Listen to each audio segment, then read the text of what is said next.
How to download and install the Bluetooth drivers for Windows 10, 11 on your PC or laptop. Hello everyone, let's get started. Before downloading the drivers, you need to know the manufacturer and model of your Bluetooth hardware. This information can be found in Device Manager, or you could also check for your system information.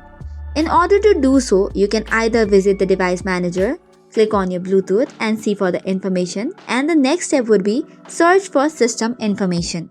Hereby, look into the system model and the system type. Once you have confirmed it, let's move on with the installation and download.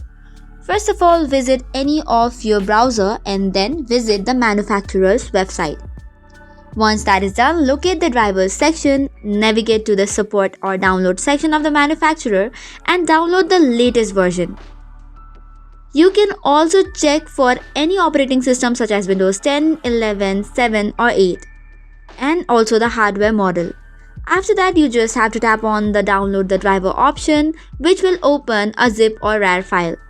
After that, extract the driver files, tap on next and install and you are good to go.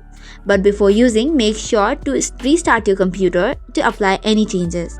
So that is all for today's video. For more such contents, do not forget to hit the like and subscribe button. Thank you and keep watching.